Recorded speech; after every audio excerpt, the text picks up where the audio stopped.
Hello students, मैं जितेंद्र आपका हमारे YouTube चैनल स्पार्क एडुकोर पर स्वागत करता हूं। तो आज की जो क्लास है हमारी वो बहुत महत्वपूर्ण है, क्योंकि इस टॉपिक से हमेशा एग्जाम में क्वेश्चन आते हैं, चाहे वो एग्जाम कोई भी हो। तो आज की जो क्लास है वो क्लास है हमारी कारक की।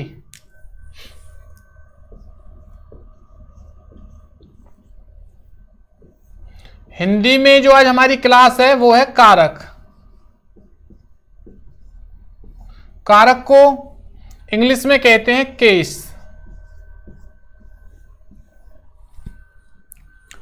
तो इससे पहली वीडियो में मैंने जो तुम्हें समास पढ़ाए थे, तो उस समास में जो तत्पुरुष समास था उसके जो मैंने तुम्हें पार्ट बताए थे, उन्हीं पार्टों में किसका यूज हो रहा था भाई? कारकों का। यानी कारक के जो सिंबल है, चिन्ह है, उनका प्रयोग हो रहा था।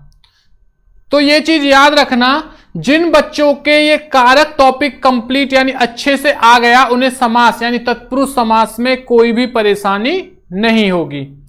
तो क्लास शुरू करते हैं। कारक यानी कि कारक होते क्या है? सबसे पहले अगर मैं इसकी डेफिनेशन की बात करूं कि जो कारक हैं वो क्या होते हैं, तो क्रिया को करने में योगदान देने वाले शब्दों को कारक कहते हैं। क्रिया में करने वाले क्रिया में योगदान देने वाले शब्दों को कारक कहते हैं। कारक के अगर भेद की बात करें, कारक के भेद 8 होते हैं। कारक के जो भेद होते हैं वो 8 होते हैं। तो मैं आपको बता देता हूं कौन कौन से भेद होते हैं और इनके चिन्ह कौन कौन से होते हैं। तो एक तरफ लिख रहा हूं मैं कारक,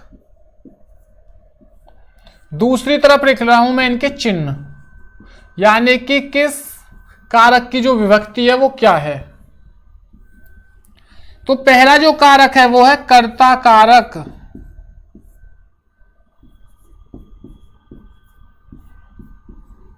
इसका जो चिन्ह या सिंबल है, विभक्ति है, वो है ने। जो दूसरा है कर्म कारक, इसकी जो विभक्ति है को। तीसरा जो कारक है करण कारक,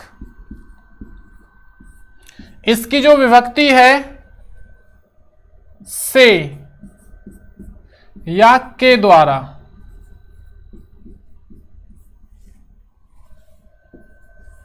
चौथी जो विभक्ति होती है वो होती है संप्रदान। जो चौथा कारक होता है संप्रदान कारक।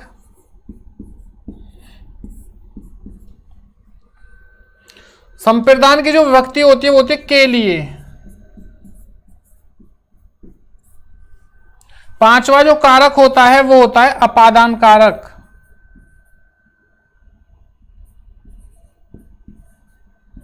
अपादान कारक, और इस अपादान कारक की जो विभक्ति होती है वो होती है से अलग। संप्रदान में के लिए भी आ सकता है, वास्ते भी आ सकता है, या विभक्ति में चिन्ह में क्या आ सकता है? वास्ते। छठा जो होता है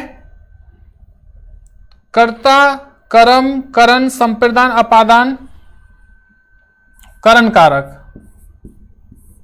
करण जो कारक होता है, करण नहीं, करण तो मैं आपको बता चुका हूं, थोड़ा ध्यान रखना भाई। जो छठा कारक है वो है हमारा संबंध कारक। कौन सा? संबंध कारक। इसकी जो विभक्ति होती है का, के, की, या फिर रा, रे, री। सातवां जो होता है अधिकरण। अधिकरण कारक, इसकी जो विभक्ति होती है वो होती है मैं, पर। आठवीं जो होती है, आठवां जो कारक होता है वो होता है संबोधन।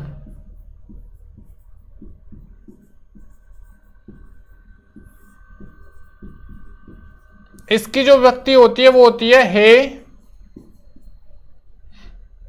अरे।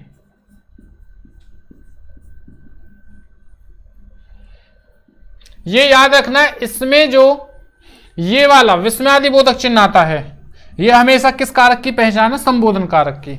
ये चीज याद रखना। क्लियर है भाई? इस चीज को समझना। अगर मैं बात करता हूं आपसे, हिंदी में जो कारक होते हैं वो कितने होते हैं? 8 होते हैं। पहला जो कारक होता है वो कर्ता कारक होता है, जिसकी विभक्ति क्या होती है? ने। दूसरा कारक क्या होता है? कर्म कारक होता है, जिसकी विभक्ति होती है को। तीसरा कारक होता है करण, यानी कि विभक्ति होती है से या के द्वारा। चौथा जो कारक होता है वो होता है अपादान कारक, यानी कि के लिए या वास्ते। सॉरी, चौथा जो होता है वो होता है संप्रदान कारक, के लिए या वास्ते। पांचवा जो कारक होता है वो होता है अपादान से अलग। जो छठा होता है वो होता है संबंध कारक, संबंध कारक काके की और रारेरी। जो सातवां होता है वो होता है अधिकरण कारक मैं पर, और जो आठवां होता है वो होता है संबोधन कारक यानी हे अरे, यानी कि जहां में पुकारा जाए। अब हम एक एक करके इन सभी कारकों को डिफाइन करेंगे कि किस कारक का कहां पर प्रयोग होता है, जो कारक चिन्ह होता है कहां पर प्रयोग होता है और किस तरीके से होता है। तो याद रखना, एग्जाम से रिलेटेड बहुत ही ज्यादा इंपॉर्टेंट टॉपिक है, क्योंकि एग्जाम में क्वेश्चन आते हैं यहां से। तो सबसे पहले जो पढ़ेंगे वो पढ़ेंगे हम कर्ता के बारे में।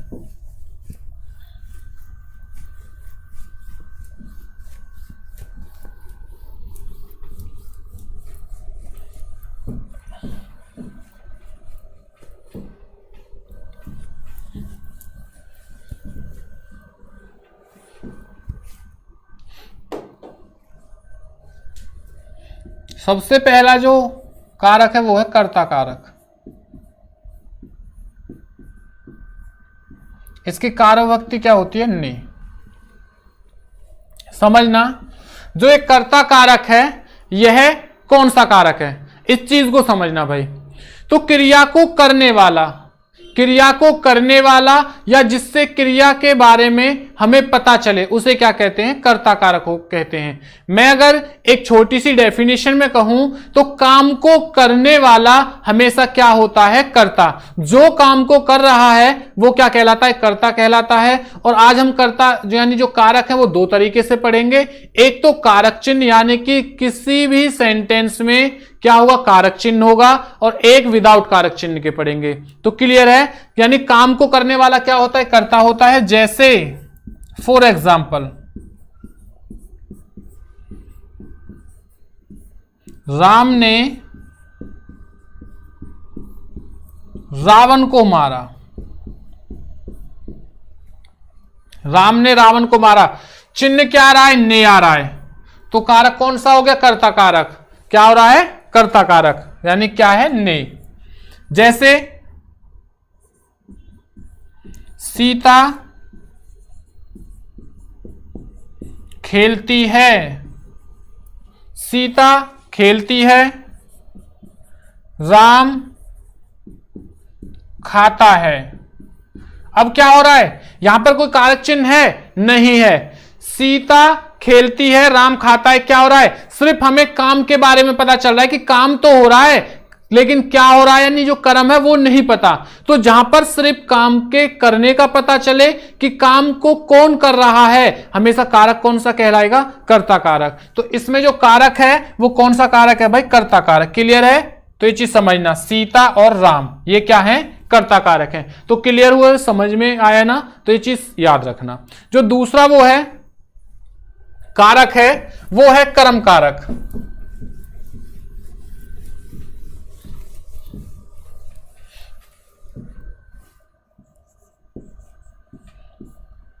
सिंबल क्या है? चिन्ह क्या है? को। सिंबल क्या है? को। जिस पर क्रिया का फल पड़े, जिस पर क्रिया का फल पड़े उसे कर्म कारक कहते हैं। जिस पर क्रिया का फल पड़े उसे क्या कहते हैं? कर्म कारक। जैसे फॉर एग्जाम्पल,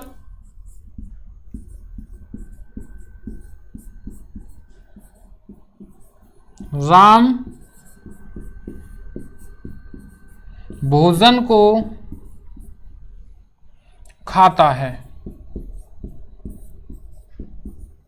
देखिए भोजन को कर्ता क्या हो गया, राम हो गया, खाना क्या हो गया, यानी जो खाता है वो क्या होगी भाई, वो क्रिया होगी। लेकिन इन दोनों के बीच में जो क्रिया और कर्ता है, उन दोनों के बीच में काम क्या हो रहा है, भोजन का। तो चिन्ह भी आ रहा है, कारक विभक्ति भी आ रही है को, और काम भी क्या हो रहा है, भोजन खा रहा है। तो इसमें जो भोजन को है वो क्या है, कर्म कारक।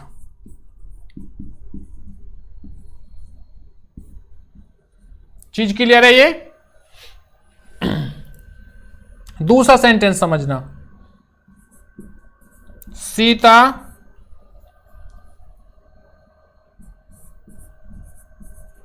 फुटबॉल या फुटबॉल से, या सीता फुटबॉल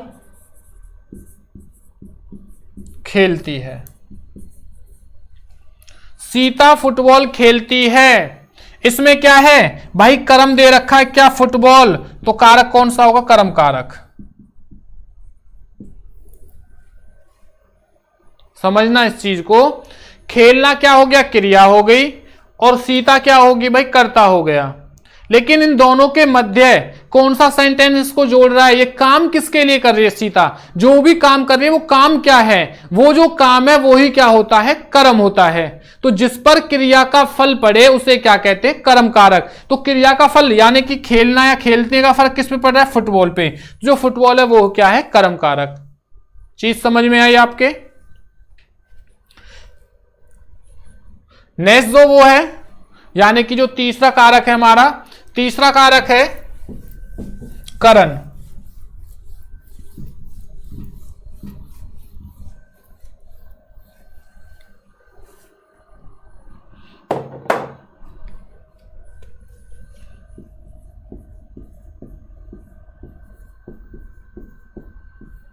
करण जो कारक है इसकी विभक्ति होती है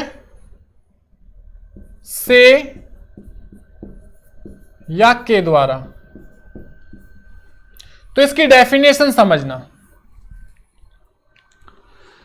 जिस साधन के द्वारा क्रिया की जाए, जिस साधन के द्वारा क्रिया की जाए उसे करण कारक कहते हैं।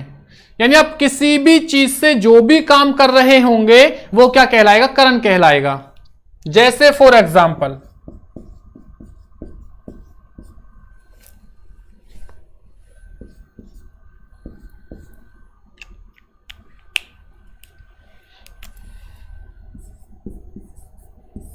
राम ने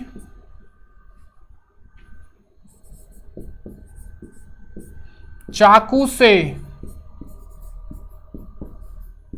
आम काटा,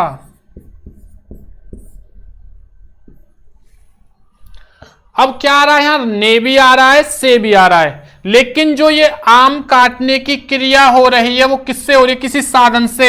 वो साधन क्या है, चाकू। तो जो चाकू है और से भी आ रहा है भाई, तो ये जो चाकू से जो वर्ड है वो क्या होगा, करण कारक। यानी कि किसी चीज के द्वारा क्रिया की जा रही है। दूसरा एग्जांपल देख लीजिए, मोहन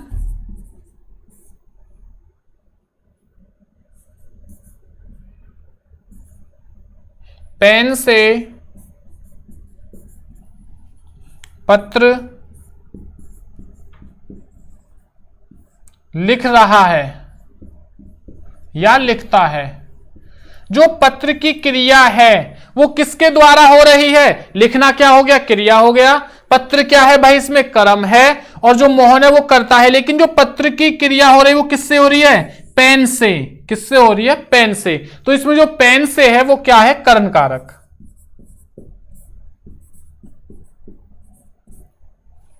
तो आई होप आपको भाई चीजें समझ में आ रही हो। तो इसी के इससे रिलेटेड अगर कोई चीज किसी को समझ में ना आ रही हो भाई, इस टॉपिक से रिलेटेड या जो चीज मैं पढ़ा रहा हूं, आप लोग कमेंट्स में जरूर लिख दें किस तरह में ये चीज समझ में ना आ रही है, नहीं आ रही है। जो चौथा कारक है आपका कर्ता कारक हो गया, कर्म कारक हो गया। तीसरा कारक है जो आपका करण कारक, ये भी हो गया। जो चौथा कारक है संप्रदान कारक। चौथा जो कारक है वो कौन सा है, संप्रदान कारक।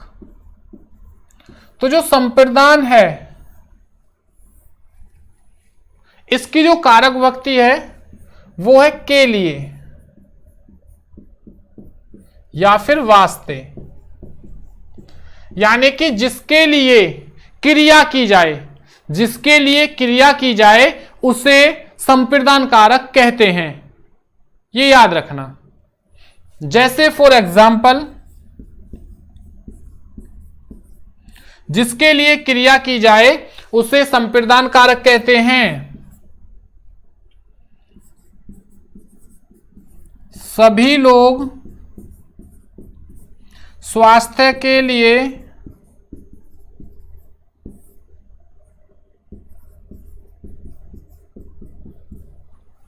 के लिए व्यायाम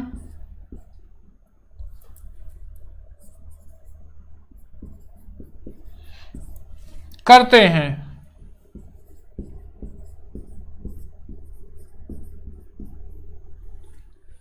सभी लोग स्वास्थ्य के लिए व्यायाम करते हैं। किसके लिए व्यायाम करते हैं? स्वास्थ्य के लिए। तो क्या आ रहा है? के लिए भी आ रहा है और किसके लिए भी? स्वास्थ्य के लिए। तो स्वास्थ्य के लिए इसमें कौन सा कारक हो गया भाई? संप्रदान कारक।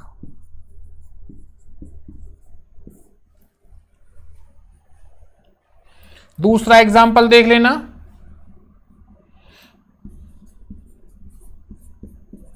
मनुष्य धन के वास्ते देश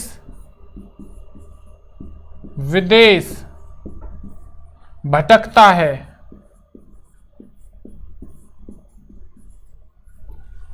मनुष्य धन के वास्ते देश विदेश भटकता है। अब इसमें क्या आ रहा है? इसमें शब्द आ रहा है वास्ते। क्या शब्द आ रहा है? वास्ते। यानी कि धन के लिए देश विदेश भटकता है, तो धन के वास्ते। तो इसमें जो धन के वास्ते है वो क्या होगा? संप्रदान कारक।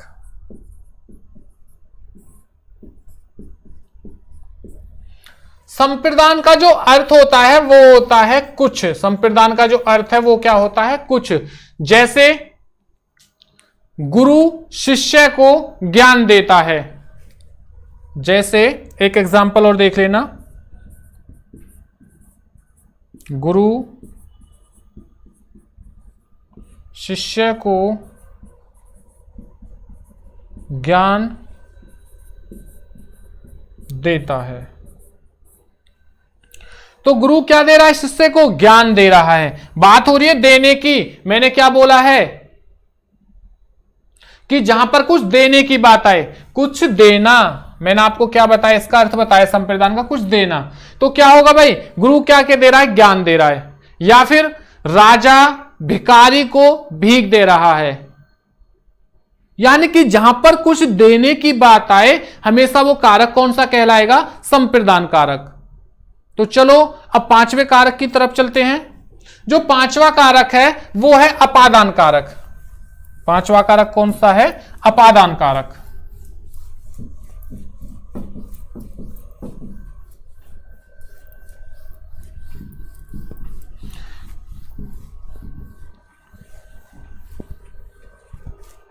टॉपिक समझ में आ रहा है ना सभी को? कमेंट्स करके बता दें। पांचवा जो कारक है वो है अपादान।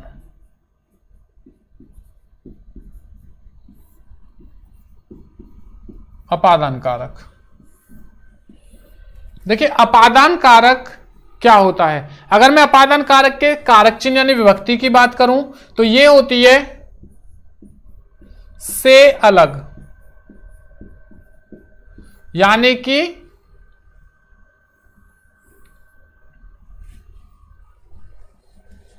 किसी चीज से क्या होना भाई?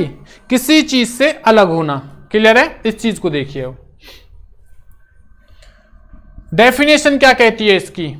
जहां पर ए लगाव का भाव प्रकट हो, जहां पर ए लगाव का भाव प्रकट हो, पृथकता, दूरी, घृणा, डर आदि शब्द आ जाएं तो वहां पर अपादान कारक कहलाएगा।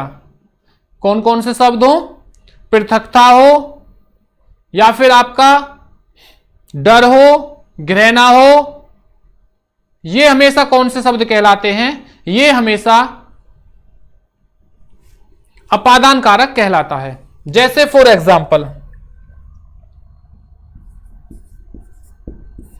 पेड़ से पत्ते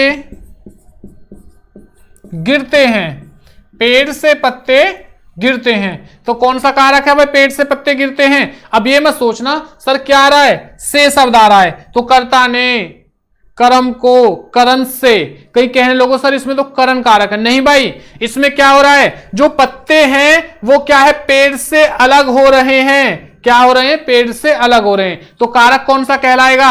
अपादान कारक। दूसरा एग्जाम्पल देखिए,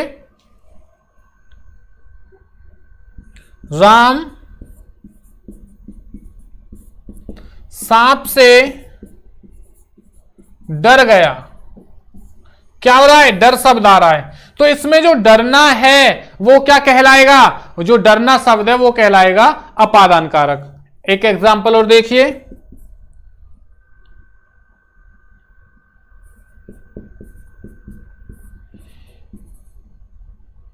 गंगा नदी हिमालय से निकलती है। तो बात किसकी हो रही है भाई? वो दूर हो रही है, निकल रही है। जहां पर कोई भी चीज, मैंने अभी शब्द बोला पृथकता, पृथकता का जो अर्थ होता है, इसका अर्थ होता है अलग होना। तो जो गंगा नदी है, गंगा है, वो क्या हो रही है? अलग हो रही है, वो निकल रही है, तो वो कौन सा कारक कहलाएगा? अपादान कारक। जो नेक्स्ट कारक है, अब चलते हैं छठे कारक की तरफ। जो छठा कारक है संबंध कारक।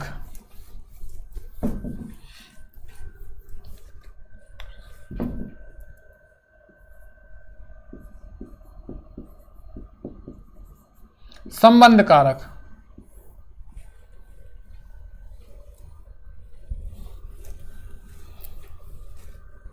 संबंध कारक का जो चिन्ह होता है का, के, की, या फिर रा, रे, री। समझना, जहां पर एक वस्तु या एक प्राणी का संबंध दूसरी वस्तु या दूसरी प्राणी से हो तो उसे संबंध कारक कहते हैं। तो उसे संबंध कारक कहते हैं। जैसे फॉर एग्जाम्पल,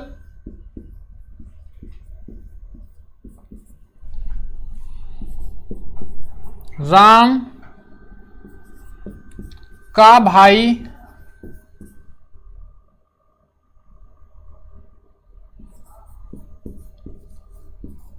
मोहन है।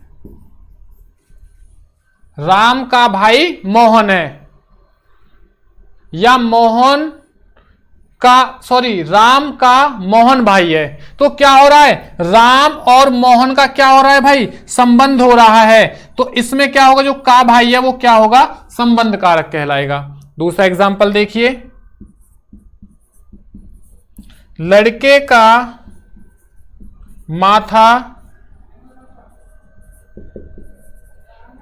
दुख रहा है। अब क्या हो रहा है? लड़के का माथा दुख रहा है, तो संबंध किसका है? लड़के और माथे का। तो क्या हो जाएगा? लड़के का माथा भाई। तो का माथा क्या है? इसमें क्या, कौन सा संबंध? यानी कि जहां एक वस्तु या एक प्राणी का संबंध दूसरी वस्तु या दूसरी प्राणी से हो तो उसे क्या कहते हैं? उसे संबंध कारक कहते हैं। जैसे एक एग्जांपल और देख लीजिए, राम की गाड़ी सुंदर है। तो जो राम की गाड़ी है वो कैसी है? सुंदर है। तो शब्द क्या आ रहा है? की आ रहा है। शब्द क्या आ रहा है? की आ रहा है। कार्य विभक्ति क्या आ रही है? की आ रही है। नेक्स्ट कारक की तरफ चलते हैं। हमारा सातवां कारक, जो सातवां कारक है वो है अधिकरण कारक। वो कौन सा कारक है? अधिकरण।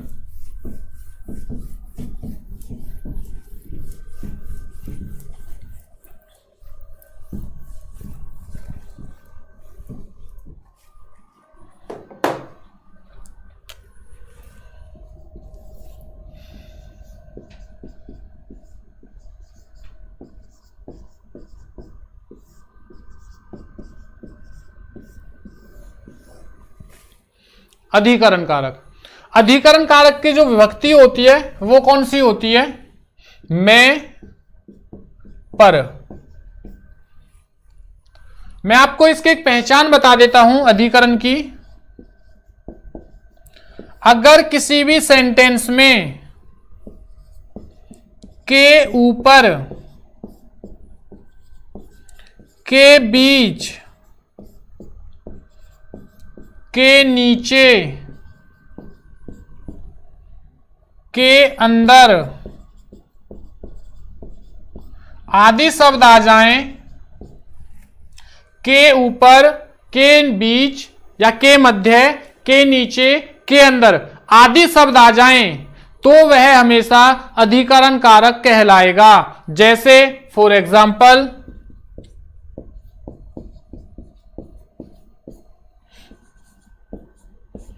छत के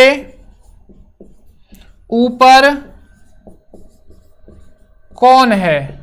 क्या शब्द आया इसमें? के ऊपर। क्या आ रहा है? के ऊपर। दूसरा एग्जाम्पल देखिए, बंदर पेड़ पर बैठा है।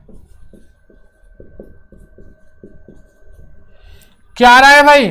पेड़ पर। यानी कि जहां पर किसी के स्थान के बारे में पता चले वो क्या कहलाता है? अधिकरण कारक। एक एग्जाम्पल और देख लीजिए, घर के अंदर कौन है? घर के अंदर कौन है? क्या आ रहा है? के अंदर। या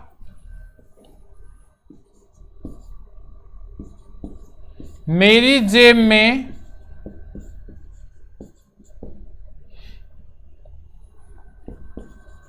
₹100 हैं। क्या आ रहा है भाई? ₹100 की जो पोजीशन है उसके बारे में, उसके स्थान के बारे में बता। उसके स्थान क्या है? जेब में। तो क्लियर है क्या आ रहा है? में आ रहा है। तो ये याद रखना, जहां पर में आ जाए, पर आ जाए या इनमें से कोई भी शब्द आ जाए वो हमेशा क्या कहलाएगा? वो हमेशा अधिकरण कारक कहलाएगा। आपके जो 7 कारक हैं वो कंप्लीट हुए। अब जो 8वां कारक है उसे पढ़ते हैं। तो जो 8वां कारक है वो है संबोधन कारक। 8वां कारक है संबोधन कारक।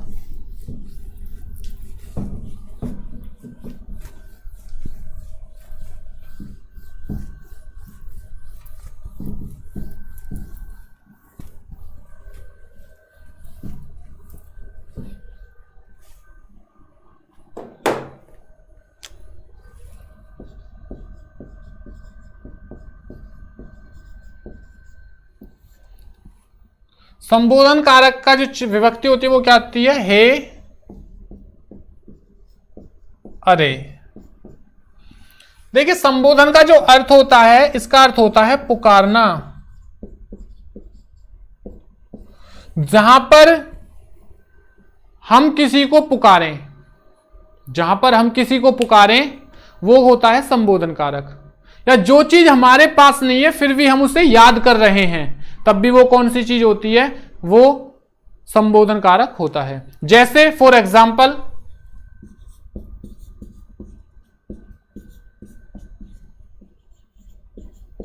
हे भगवान,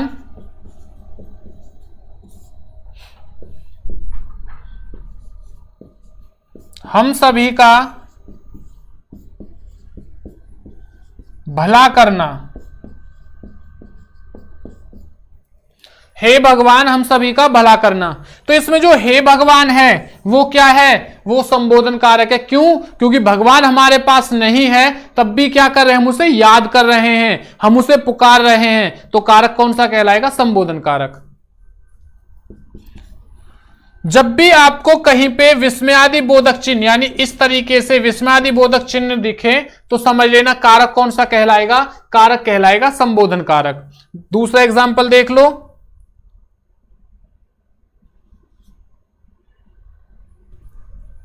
अरे भाई,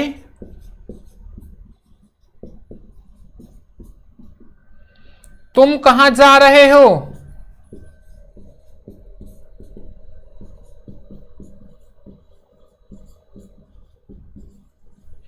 अरे भाई तुम कहां जा रहे हो? तो क्या आ रहा है? विस्मयादि बोधक चिन्ह आ रहा है। तो विस्मयादि बोधक के चिन्ह से पहले जितने भी शब्द हैं वो सभी क्या कहलाते हैं? वो संबोधन कारक कहलाते हैं। तो आई होप आप सभी को ये टॉपिक भाई अच्छे से समझ में आया हो, क्योंकि इस टॉपिक से रिलेटेड जितनी भी बातें हैं वो सभी की सभी मैं आपको बता चुका हूं। तो इस वीडियो को ज्यादा से ज्यादा शेयर करें ताकि और लोग भी इस वीडियो को देख सकें। तो मिलते हैं नेक्स्ट टॉपिक के साथ नेक्स्ट क्लास में। Have a good day.